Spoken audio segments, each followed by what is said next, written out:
What's up, everybody? Welcome to the CanesInSight Daily Podcast, powered by Anish R. Levine Accident Attorneys. Happy Juneteenth.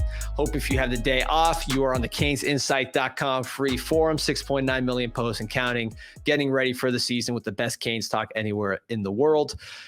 Miami got a big commitment last night. Demetrius Campbell, we'll talk about that. But more than that, we're going to talk about a potential run of commitments. Miami looks like they are in position to land a series of big-time commits. We will break them down one by one, the potential names that could be at play. Again, I don't expect just one or two. I expect a series of commits that will be the foundation of this class. If you or someone you care about has been injured in an accident, the foundation of your case will be the hiring of Anish R. Levine Accident Attorneys. 1-800-747-FREE, 1-800-747-3733. Take back control of your life. They don't get paid until you get paid. Pete, jump in here. Last night, a name that we talked about on the podcast a bunch, Demetrius Campbell, offensive lineman out of Orlando, pulled the trigger, officially became a Cane. Again, no surprise to folks who've been listening to this podcast. We've been talking about him really for the past week since he visited, a guy that Miami loved. They loved his frame, 6'6". Al heard he's up to 320 already.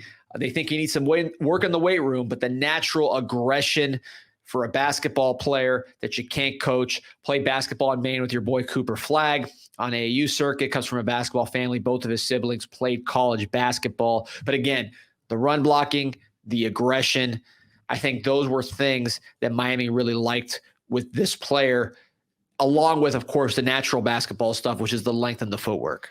You said a couple of times I'm a Cooper Flagg guy. I'm a Cameron Boozer guy, man. I'm a Columbus guy there. But no, man, I think it's an interesting pickup, right? Because you look at the competition he's playing, D, and obviously it's not the strongest. It's not what you see sometimes with some of the guys from South Florida or some of the other national programs Miami has been recruiting. But what you do see is him thoroughly dominating and showing he's the best player on the field, right? And look, getting guys who aren't at the IMGs, the Miami Northwesterns, the Miami Centrals of the world, right? You have to be able to make sure that their physical attributes are there. And this guy has flexibility, right? You see his nimbleness, I guess you could call it. I mean, he's a lot more agile than someone at that size should be. And as he continues, that lower half continues to fill out and his body continues to take form in the weight room, I think with the coaching of Alex Mirabal and Mario Cristobal here, Miami got a real nice one. Yeah, the highlights you saw, those like playing in someone's backyard, the last clip with the houses in the background. So obviously the competition is not the best, but like you said, he dominates. And to me, it's what can't you coach? You can coach technique. You can make someone stronger in the weight room, right? Especially someone who played basketball and is not out there lifting weights like you would for a football player. But it's hard to coach aggression, especially with basketball players. That's usually the first question when you switch somebody from basketball to football. They're going to have the aggression, the want to. This kid's got a mean streak. You can tell he's got broad shoulders. He's not thin like some basketball players. He has the ability to play with power. That's all going to increase with more reps, more weight. Although I heard he's already up to 320 almost, or he's close to it. And, more time in the weight room. But the aggression you can't coach and the athleticism and length, which is going to allow him to be a good pass blocker as he gets coached up in technique. Here he's clearly run blocking most of the time. Look at the finish there. But pass blocking, I think, will be a transition for him, but something that he will be suited to do because of his length and athletic ability. Yeah, those athletic guys, at times in pass protection, can get a little bit too aggressive, right? You have to let the pass rusher kind of come to them in a sense. And that patience will be tested, I'm sure, at times. He's used to just kind of dominating the competition as we see, but man, he has all the tools. When he gets to the second level, you see how much space he eats up with his strides. And again, something scouts have told me, I mentioned this the other day on here, is when you look at these offensive linemen, a lot of times, like, what do they look like getting up from the ground? And there's a lot of times he's just kind of hopping right up, popping up, stepping over guys. So it's you see it in all facets of his game. Look, this is a lower P4 offer kind of guy. I know Ole Miss, which is obviously a top 10 school, had interest in him as well. Just visited Rutgers. So the natural thing is we're taking a lot of guys that you consider projects or guys that are really more developmental players. And I see both sides of this argument. There's a big argument on the CanesInsight.com message boards, which if you're not on, sign up for free, CanesInsight.com. You can debate the film, which is one of my favorite parts. You debate about whether a player is going to be good or not. And then, 3 or 4 years later, when the guy's an All-America or a bust, someone bumps the thread and someone looks smart, someone looks dumb. That's one of the fun things about the message board. CanesInsight.com, sign up for free. But anyways, big debate was, we're taking a lot of these guys in year 3 that are more developmental. And I think on one hand, I agree. I thought we'd be in the mix for more guys like Kelvin Banks, Josh Connerly, Francis Malinoa, the guys that Cristobal's shown the ability to recruit in the past, those 5-star defensive tackle types who often turn out to be really good players. Those recruiting rankings are getting a lot better. At the same time, you see it in the draft every year. There's developmental tackles that end up being stars that had the height, that have athletic ability, either switching from a different position like a tight end or defensive lineman or a different sport. Tyler Guyton, who just went to the Cowboys, the Oklahoma offensive lineman, similar kind of profile. So you see that every year. To me, I think you kind of ideally want to mix. You want to be in the mix for those 5-star studs, and you also want to throw numbers at certain body types and athleticism, hoping it hits, because this is a position that there's going to be a lot of bust, and you want to find the diamond in the rough. So you have to cast a wide net, take a lot of bodies, but target the right types of body types, right types of athletic ability, right type of mindset. And I think Campbell checks all 3 of those boxes. Yeah, we've seen them do that already multiple times. And the Inez Cooper comparison that gets thrown out every time, one of these non-4 5-star linemen commits. But look, Frankie Tinalau is a guy that they offered kind of in a similar vein. Last class, he had been injured. Excited to see what he can do coming up now. And it's, this is one of those offers right here at the position where betting on body types and traits, it's tough to go wrong there. And you saw him do it at Oregon as well with a bunch of guys. So he pulled a tweet from Dennis Smith here. He had a series of tweets basically hinting that Miami is about to go on a major run of commitments, with this one here from Demetrius Campbell. I've spoken to people, I've made the calls, and I am of the opinion, based on that information, talking to multiple people, that Miami is on the verge of a significant run of commitments here. You saw the tweets from Dennis Smith. He's not just tweeting that for fun. I believe, again, based on my conversation with numerous sources, that Miami's about to go on a run, not 1, not 2, not 3, not 4, do the LeBron James. We're talking many commitments in a series through the beginning of July, which is, again, where Miami went on a little bit of a run last year. I think you'll see the same thing this year. And today on the show, we're going to go through those names. So again, we're going to tell you the names that look to be on Miami's potential radar as commitments here, because I expect Miami to go on a major, major run of commitments, sealing the foundation of this class, getting in great, athletes, body types, a mixture of positions, and setting the foundation for what's going to be big game hunting from that point forward that will only get stronger when Miami has success on the field, which they expect to do. They'll have the foundation set with this run of commitments that I expect us to go on, and then they will add on to it with big name guys on top of the highly rated guys and the highly talented guys that they're about to add in this little stretch here. So let's get into it. I think the first one to watch, because he's committing tonight, and I think he will be picking the Canes, is Jadden Wilkerson, offensive tackle out of Lake Nona, Orlando, is now transferred to Orlando Edgewater. Can't wait to see this guy against great competition at Edgewater. Similar to what we just talked about with the other Orlando kid, Demetrius Campbell. This guy's even bigger, 6'6", 330, just thicker, further along than Campbell physically right now. But basketball background, great athlete, great size, dominated small schools competition. He will be stepping up in competition as a senior at Edgewater, so that's going to be good for his development. Again, I think he might be a little further along than Campbell. But this is somebody who just fits those tackle profiles with the athletic ability from basketball, with the natural size, the movement ability. He's rated as 85 on the composite, so basically a 3-star. He is a power 4 player, has power 4 interest. That's where he would go. I know Syracuse is hot on him. He has some family in the New York area, but I expect him to pick the Canes tonight, and I think he'll give Miami another very talented athlete and with length, without a lot of bad weight, and with the ability to get much stronger in the weight room.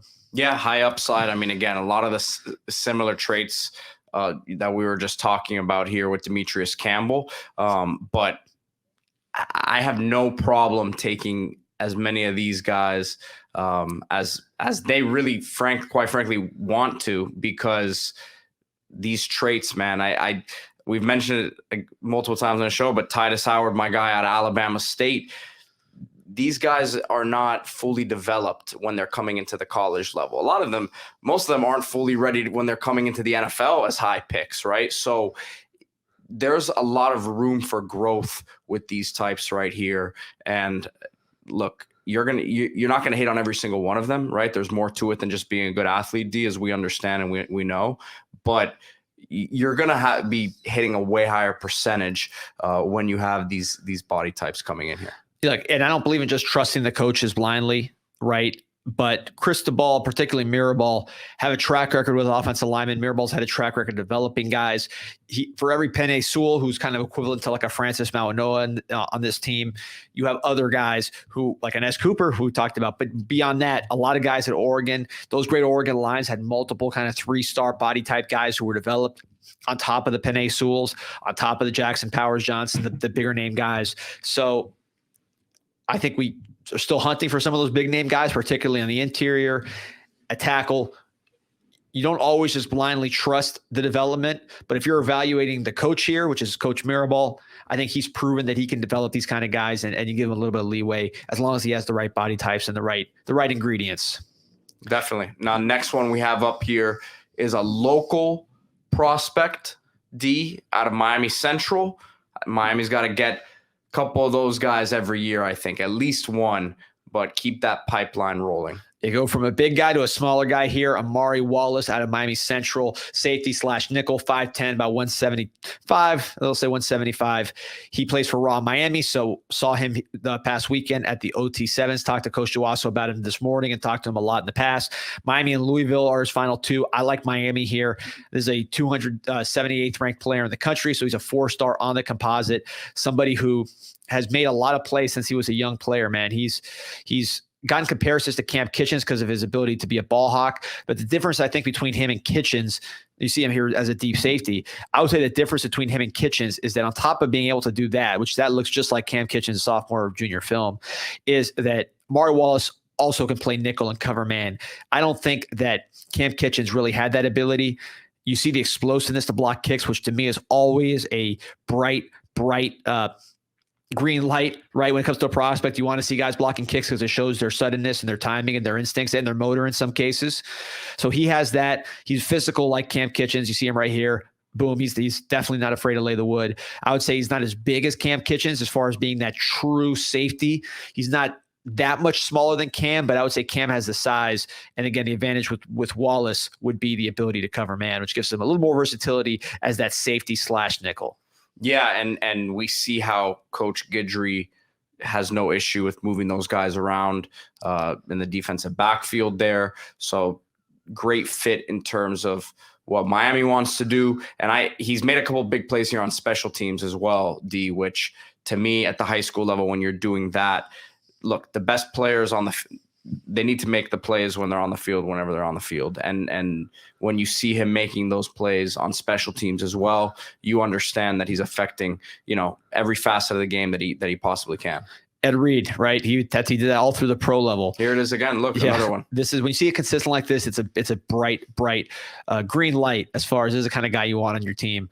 You see the ability to click and close to the instincts. He's playing for Miami Central defense that is loaded with talent, loaded with experience, and he's been a guy there since he was a young player. So he's been a winner and a state champion since he was a young player. Again, they have defensive backs for days, so his ability to get a spot there early is telling. He's a highly rated guy. He's a 4-star guy. I was watching him in OT7 with all the other stars, making plays, making picks. So he's not a sleeper by any means, but the fact that Louisville's one of his teams, he's the kind of guy that's gone to Louisville in the past and balled out there, and then we say, how'd this guy get out of South Florida? Again, higher rated than the usual Louisville guy, but that's the kind of impression you get. This is just your classic, slightly undersized, not a sprinter, but just a pure South Florida football player and defensive back who would really add some juice to a Miami secondary that I think needs a little bit more tempo setting, a little bit more physicality.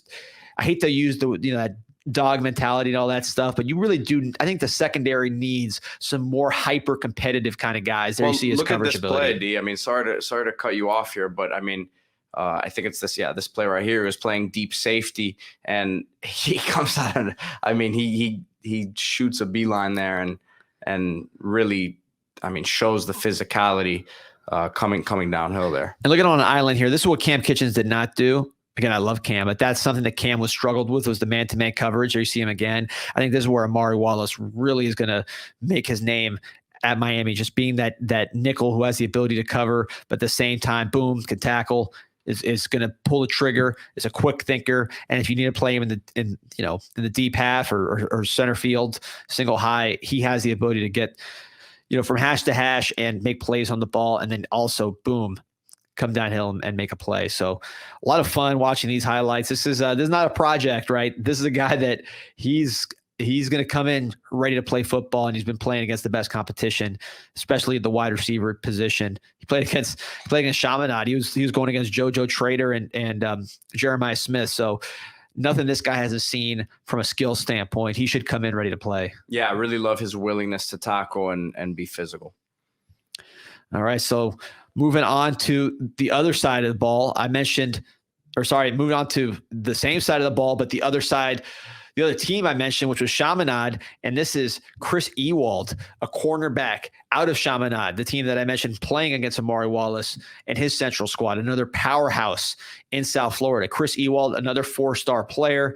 He is 6 foot 170. He is the 169th ranked player in the nation on the composite, top 25 player overall in Florida. Former Michigan commit. He is making 2 visits to Miami and Georgia. He already visited Miami. Now he's visiting Georgia this week. That's good company when you're talking about official visits. He was a Michigan commit before that. Someone who's been on the radar as a top player down here for a while. Again, played with Jeremiah Smith, JoJo Trader, Cedric Bailey, Zaquan Patterson, all those guys on those great Chaminade teams that traveled all over the country. So this guy is just like Amari Wallace, the definition of battle tested.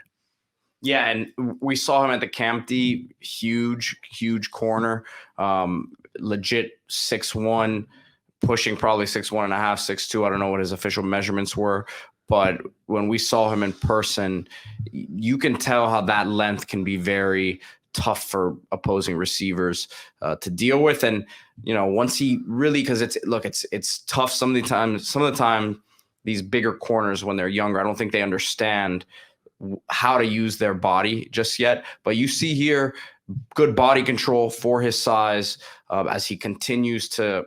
Again, I say this a lot, but put it all together in the weight room, I think he'll be, a very valuable piece for some of these bigger receivers that you're going to face. And you see that how valuable that is in today's game is being able to have some of these longer corners. Yeah, someone identified by both Jim Harbaugh and Kirby Smart. I mean, these guys have had some first-round corners in their orbit, so they're not messing around with duds.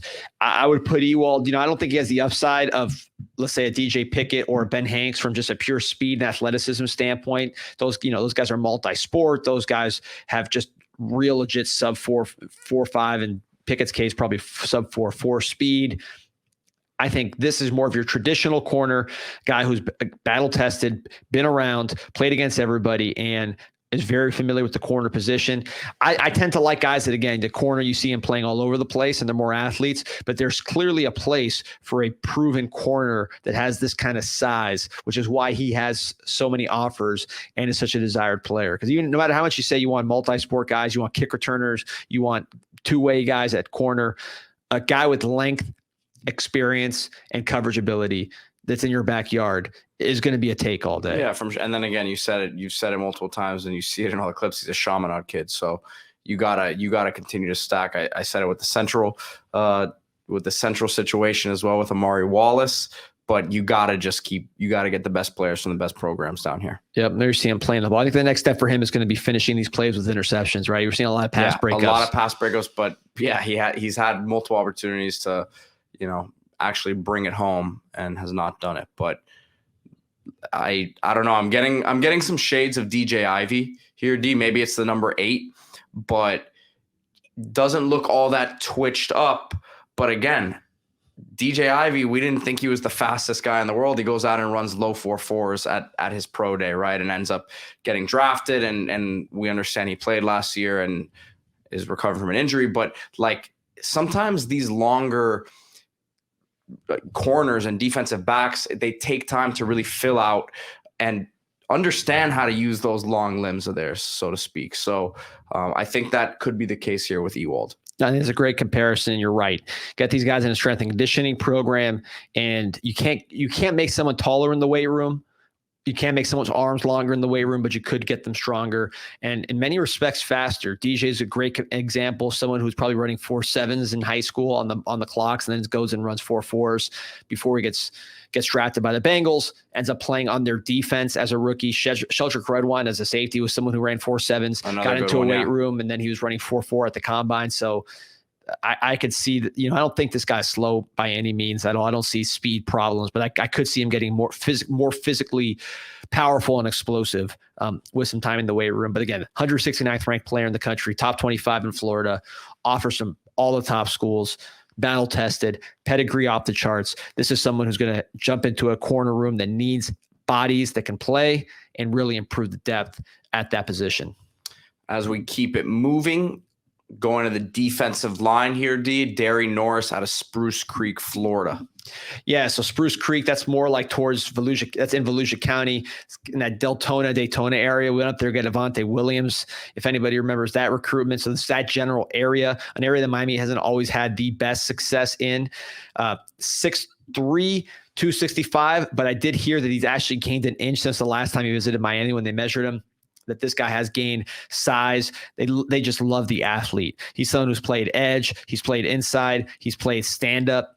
He's played offense. Look at that move inside. They consider him to be an extremely athletic defensive tackle, and that is what they like about him. You watch these highlights, you see the disruption that he is causing. 63 tackles last year, 12.5 tackles for loss, 7 sacks. Team that made the playoffs, also had 86 rushing yards and a touchdown on offense, which you love to see. Miami, Minnesota, Georgia Tech. That's about where he is as a recruit. He's a 3-star, 81st ranked player in Florida, but he's someone that Miami has targeted and has told me consistently, we like this guy. We think this guy's a big time athlete. We think his size is not going to be a problem. We think he's going to, they think with his height now, standing 6'3", 6'4", that he's going to put on the weight, and he's going to be, it won't be a size deficient player, that he will be a good size player who also maintains some really, really good athleticism. Yeah. And I like that he's playing, edge here in high school. A lot of times these bigger guys, they throw him inside, and obviously he's dominating and winning from the inside, but a lot of times they'll throw a smaller, quicker guy on the outside there to get after the quarterback. You see him setting the edge and having that ability. But look, you understand he's probably going to be an interior guy, but he is not he's not stiff by any stretch. No, and he's aware of the ball. Sometimes you see these defensive tackles and they're bulls in a china shop. This guy, you see him, look at him. He's always aware of where the ball carrier is. He's not just out there running around. He has very good awareness and very good balance and coordination as far as, again, some of these guys are just flying upfield and they have twitch, but they're out of control. This is very much a player who's in control. And Pete, if you don't mind, pull up his spring highlights from this season. So one thing I heard talking to sources is that he's grown, according to at least our internal evaluation and monitoring his size. He's grown in height. He's gotten bigger. And the folks who saw him in spring this year, meaning Miami folks who saw him in spring, said that he was one of the standout players from the spring evaluation tour. That's why his recruiting heated up so much, and why he's, even though, again, Miami, Minnesota, Georgia Tech, sort of your middle tier Power 4, he's being recruited by Miami at a higher level than that. So this is his spring game against Daytona Beach, Mainland, nearby school. This is where you got LJ McCray, Xavier Mincy last year. Leonard Williams, one of the powerhouse programs in Florida, certainly the best program in that area. And look at that, tackle for loss, first play, boom. Look at that play, just blows up the guard, uses his power, and then strikes with the tackle. There's a lot of power on that play, both getting off the block and striking. That's an impressive looking defensive line up there, man. I would not want to face those guys. Yeah, this is real football here. This is not, what we saw with the offensive tackle tape. Look at him. Look at the relentlessness chasing him downfield. Again, good change of direction. He's got some real twitch. And boom, big sack. I mean, this is just a spring game against one of the better teams they're going to play on their schedule. When you see him, he looks like a guy. There is chasing down the play. I love when he tackles guys. He tackles with strike. So many times you see defensive tackles, maybe they'll grab you and toss you down, or they'll just kind of wrestle you down. This guy, you could tell he's athletic and flexible and twitchy because he's able to strike the ball carrier and knock him back, on top of being able to get into the offensive lineman and knock them back, while still having coordination and athleticism to run when he's in space. So a lot of tools with this guy. I wish I could see him in person just to truly evaluate the body type. The people I trust say, don't worry about his size. This is a guy we like how he's built. We think he is going to be, he's not going to be a Vince Wilfork or anything like that, but he's going to be a good size, athletic interior lineman. And he's not the only one potentially that could be, joining the class from that line, as we'll talk about in a bit here, D. But real quick, just so to recap. So the four guys I just mentioned, Jadden Wilkerson, Amari Wallace, Chris Ewald, and Derry Norris, recently crystal balled to Miami by Steve Wilfong. Again, I can confirm that those predictions, I would make the same predictions with these four, but I don't think it ends with these four. And we're going to get into some other names where Miami's trending in the positive direction here. Next up, another local name here, D, at the wide receiver position. Yeah, this guy is a complete monster. We talked about him since seeing him in person. This is Josh Moore, a player who is trending towards other schools, Florida State, Florida, and Miami made a huge run to jump to the lead with this player, and I think they are going to get him. At least that's the way it's trending now. He's visiting Georgia, so who knows? But we're watching his sophomore year here. Look at this catch. I mean, this is a guy, look at the balance, not just to one-handed, but the balance and then the finish. I mean, unbelievable. This is a low 4-star player, and I believe in star rankings truly, especially nowadays. But what I would tell people is, star rankings are a very good measure of the player. Look at the power there. It's like Andre Johnson back in the day. The guy just fell down because he was so strong. Stars are a very good measure of the player, but the best measure of where a player stands in the pecking order is what are his official visits. Watch the official visits. There you see a fade, high pointing it, and toe tapping, because the official visits are going to tell you where he really is, because those visits are limited. You only have so many to give, and they cost money. So you're not going to give official visits to players that you're not truly interested in. It's not like just throwing an offer around for Twitter. Official visits are the real deal. This guy's going to Georgia this weekend. He already went to Florida State, already went to Florida, already went to Miami. So this is a low 4-star recruit, but I think in terms of Miami's board, he is much closer to the high 4-star range with guys like Vernell Brown, Jamie French, the top receivers in the country. This guy's right there. And again, you see his sophomore film, how dominant he was. He dominated our camp. Junior year, he was still productive, but he was dealing with a hip injury. We saw him at the Under Armour camp, Pete, and he was a total specimen. Yeah, and D, when we saw him, that was my first time seeing him in person. And he looked like one of those guys before they started running routes and really getting moving, where I almost thought to myself, well, this could be, let's see how he moves, but maybe this is a future tight end because of how big he was, right? And then we see him running routes, beating people deep. Had that, we've talked about this play a couple times, but he made a nice catch, kind of like rolled over and then jumped over this fence, right? That was right there, kind of in one seamless transition. So he moved way better for his size than I would have expected him to. And it's not just like for his size. He moves really well. So you see the film here, sophomore year. This is an absolute must get for me at the wide receiver position. Yeah, and you mentioned that he could be a tight end. It wasn't because he was like fat or anything. Right. He was jacked up. He looked like an NFL receiver at that age, at this stage right now, physically. And there's really no one on Miami's board that is like this at the receiver position. Really no one even on the roster that's like this, because maybe Colby Young was the closest while he was here, but Isaiah Horton doesn't high point the ball quite like this guy does. Jamie French, those kind of guys are not as big and strong. Dallas Wilson is big and strong, but he's not as coordinated when it comes to making those contested catches. You see him here returning kicks. He has that in his bag too. Somebody who is just a complete dominant player. And I think if not for that hip injury, you're talking about a high 4-star player, but really low 4-star, high 4-star He's at the University of Georgia this weekend. They know what they're doing. They can get anybody in the country there, and they're sending a visit to this guy because of what we're watching here on film.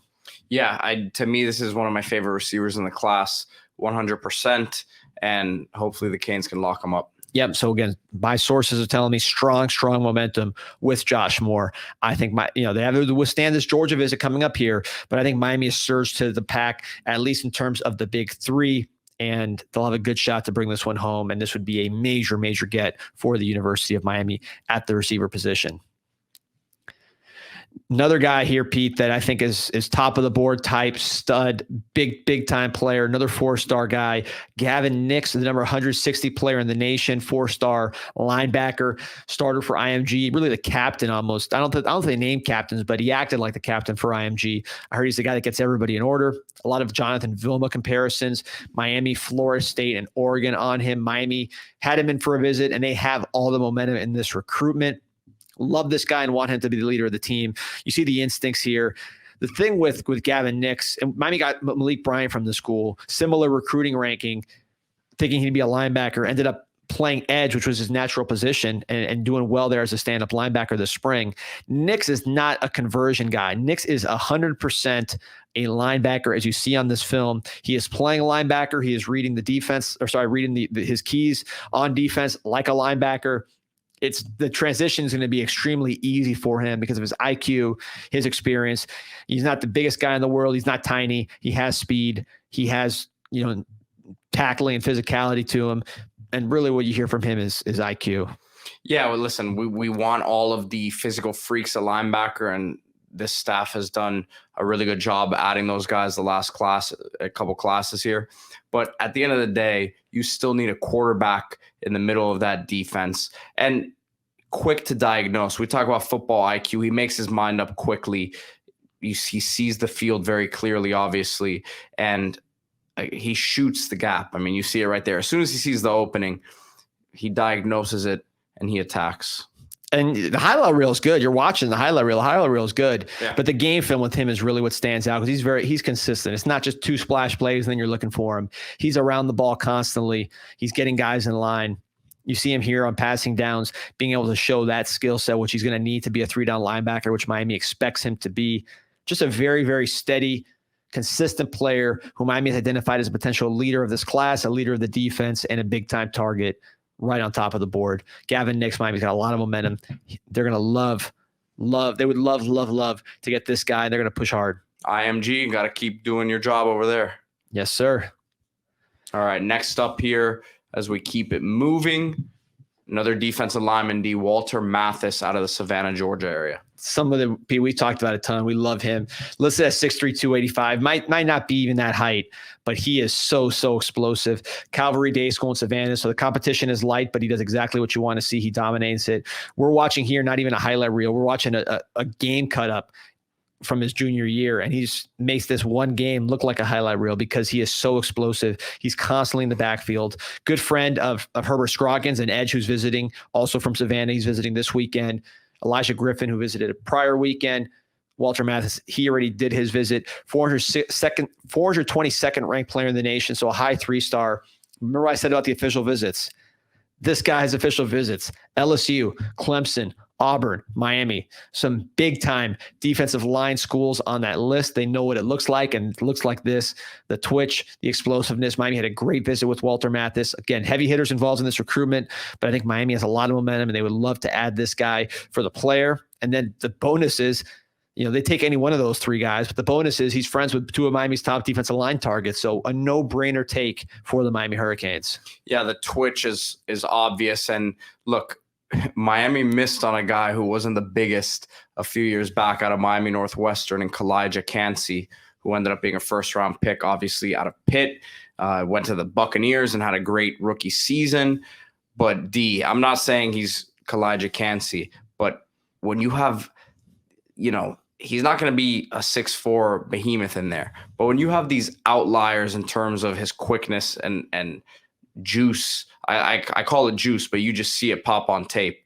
Like, you have to take a chance on that. I really think so. And again, it's not even taking a chance. You see the other offers that are on the table there. So yeah, and you see, I mean, this highlights, he's making play after play after and again, play. these aren't highlights. This is one game. Yeah. So he must have had like 5 tackles for loss, 3 sacks from what I'm seeing.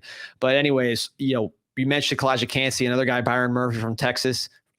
Very high pick this year in the NFL draft. So this type of player, I think, is increasing in value as it becomes more of a passing sport, right? These quick defensive tackles that can make plays in the backfield, that can get pressure on the quarterback without having a blitz.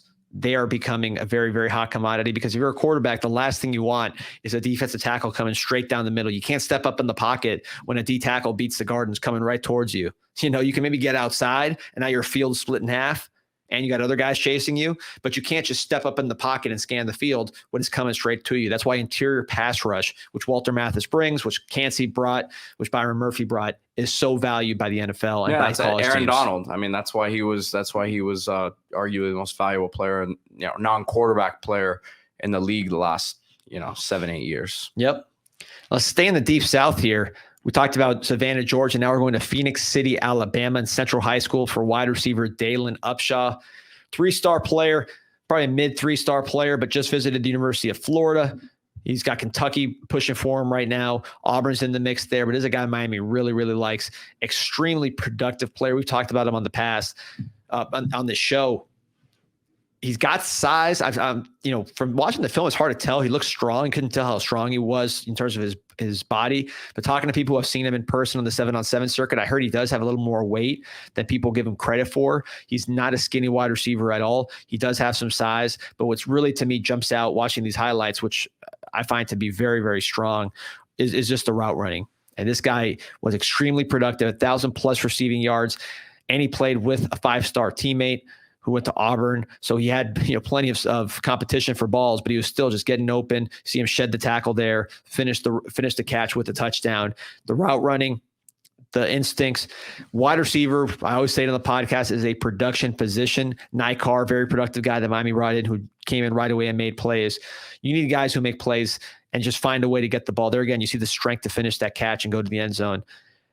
Size is great, speed is great, athleticism is great, but receivers need to know how to get open, get the attention of the quarterback, and make it easy for the quarterback to get them the ball. Because if they can do that at the high school level and they have a base set of tools, they're going to be able to do it at the college level. Yeah, you took the words out of my mouth there. He's very polished. I mean, look, I think you look at guys on the current roster, it's such as like a Ray Joseph and a Robbie Washington. They have all the ability in the world, all the twitch, the quickness, the ability to win with the ball in their hands. But I think why last season, for example, they didn't probably see the field as much as some fans would have hoped, is because they just weren't polished at the position just yet, right? So they've taken that step this year. But a guy like this, I mean, you see him as someone who's ready again, they all need to get coached up when they get here, but the little things at the position are, second nature almost. And he's not just catching 5-yard catches. I mean, he's catching short passes, taking them to the house, breaking tackles. You look at his releases, he's able to look at there, stacked them right there, got deep. That was against Enterprise, which I think it was a school that Miami was recruiting a few guys at as well. Yep. Unfortunately, that looks like it's fading, but Miami is going strong with Upshaw here from the Alabama area. See him go over the top there, grab the ball. Just a complete skill set. He's lining up all over the place, and there it is. You see the separation. This is a high level of football. Alabama, Miami's had a lot of success. They got Tim Merritt from Birmingham already in this recruiting class. Cam Pruitt and Cole McConaughey last year, 2 guys who are going to play right away. This is somebody who Miami really likes. Again, you see the strength to break tackles there. The deep speed's not, it's not Jalen Waddle or Tyreek Hill, but he's making big plays, and they're getting the ball a lot of ways. There's a little swing pass there. He's running routes. It's not just, Mark Pope, for example, he ran one type of route on his highlight reel. Just straight down the field, throw it as far as you can, and he runs under it. You're seeing a lot of versatility here when you watch Dalen Upshaw's film. Yeah, definitely. And I think he'd be a guy who has the ability to come in and, like I said, play pretty early on because of everything you've been saying. So let's go to the second to last name listed here as someone who I think we should keep an eye on, which is linebacker at Miami Central, going back to Miami Central, Ezekiel Marcelin, undersized guy, kind of like Amari Wallace at a different position, slightly undersized, 6 foot, 190, probably closer to 200 now, from Miami Central. Very smart player, very experienced player, a guy who started on these great Central defenses. One of the more interesting list of contenders I've seen. He's got Stanford, which is unusual for a Miami kid, Louisville, Penn State, Miami, Pittsburgh, 47th ranked linebacker, 3-star player. And it's similar to Amari Wallace. It's not going to be the size or the speed that wows you. It's going to be the IQ and the production at a premium school. Yeah, it reminds me a bit of Wayne Steed from Central. Obviously, Steed had his knee issues that limited him and what he could do, but was as productive as any to come out of Dade County at that position. And look, very much like Gavin Nicks at the position where you're getting a guy who's a true linebacker.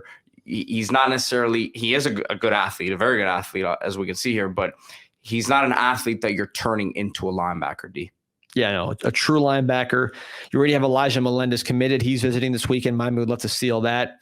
And Miami would be very happy if their linebacking crew was Ezekiel Marcelin, the best linebacker in Dade County, Gavin Nicks from IMG, and Elijah Melendez from Kissimmee area. They'd take that crew in a heartbeat, and they think they would have some very good players at that position that they've recruited very well since Mario Cristobal got to the University of Miami. Remember to like this video and subscribe to the channel if you are not already. And if you're listening on audio right now, we've been playing, if you can't tell, we've been playing the highlights of all these guys, the huddle highlights of all of these potential upcoming additions to Miami's recruiting class. So if you want to see that, go to YouTube and check that out. And of course, you're seeing the shirt, Caneswear and caneswear.com. Tough game for the Cats last night, losing to Edmonton, but they're in it to win it. And Caneswear will have you covered with all the latest Panther gear at caneswear.com or the store in Davie at the Arrowhead Plaza. Plus, if you're not local, they got you covered, caneswear.com, with any kind of Canes gear, any kind of Canes baseball, football, basketball, you name it, they got it, including this shirt right here, which I love, Caneswear and caneswear.com. Last name I wanted to mention, a wide receiver that visited Miami. He's visiting Georgia this weekend, similar to Josh Moore, but is someone that Miami is very, very high on. Another 4-star player, the 351st ranked player in the nation, Tyler Williams, originally from Riverview in the Tampa area, transferred to nearby Sethner Armwood, same school as Miami's running back commit Gerard Pringle. So he's getting close to a Miami commit there, a traditional power. A school Miami's had trouble with recruiting in the past, but already has one commit. 6 foot, 195. So this guy's got size.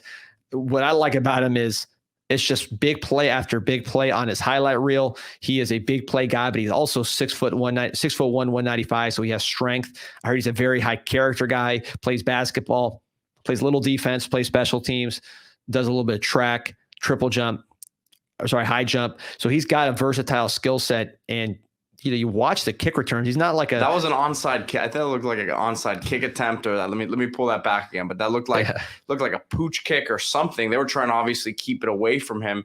It's after this one right here. Yeah. But yeah, look. Yeah, they probably read the scouting report that this guy was a problem, and look, boom, goes right upfield. His track time. This is what I'm gonna be doing to you on NCAA when it comes out. you haven't picked up the sticks in a minute. You're trying to keep it away from me, and I'll take it to the house. Yeah, it'll be. I was used to playing with like Jeremy Shockey, and same thing here though. We're laughing about him, but I'm gonna pull this back. Look at this one. I mean, they tried to go on a short kickoff here as well, and he catches it. And it looks like he took this one as well. So yeah, and it's not something to be to at blinding speed. It's just the instincts, the ability to break that initial tackle, the ability to get upfield quick. So you see a versatile skill set. This is a 6'1", 195-pound receiver. This is not like a 5'8" guy that's just trying to return kicks. There you go, nice inside out route, catches it with his hands, gets his feet in. So there he is, lead blocking, knocking someone's head off.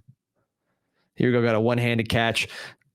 This, to me, at wide receiver is what you want to see. You want to see toughness, play strength. Some guys just they don't gain the weight in college, and they don't have the strength. They can run all day in 7-on-7s. They don't have the strength to make plays in traffic. They don't have the strength to separate. Xavier Restrepo, even though he's 5'9", is a perfect example of play strength. Here you go on defense, making a play and going and running it. Play strength is very important. Look at Puka Nacua in the NFL, Cooper Kupp, A.J. Brown, guys like that. Strong players. These guys aren't skinny dudes. And Tyler Williams at 190 plus gives you that strength, which you see again on these kickoff returns where he's just breaking arm tackles left and right. And smooth, man. I mean, look at that. Look at that cut. Doesn't lose any speed on the cut there. He's a glider. So excited about his potential. Yeah, there he is tracking the ball. Someone Miami likes. People were complaining about Cortez Mills, maybe not feeling all the love from Miami, but Miami thinks that there's a lot of great receivers in this class, including the guys that we just listed, and they think these guys can give them just as much, if not more, production, probably with a little more physical size and strength. Definitely. That's a great list, D, and if half of those names pop in the next couple weeks here, then I think Canes fans would be very excited about it. So subscribe, go to CanesInsight.com forums. Stay tuned. We'll be there with the instant reactions. We'll have all the discussion on the forums. People will be going crazy, arguing, debating, posting booty gifs for commits that they're happy about. Is the funnest place to be when Miami gets a commitment. So please sign up for free. You won't be sorry, and you'll catch us with the commitment reaction videos as they come in. It's going to be a fun month for Miami. Keep refreshing. Subscribe, tell your friends. Appreciate you guys. Go Canes. Go Canes.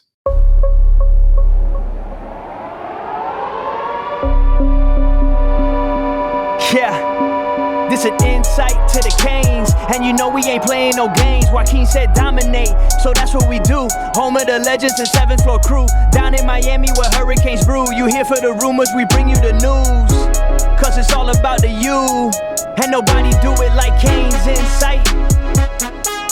Nobody do it like CanesInSight. Nobody do it like CanesInSight. Nobody do it like CanesInSight.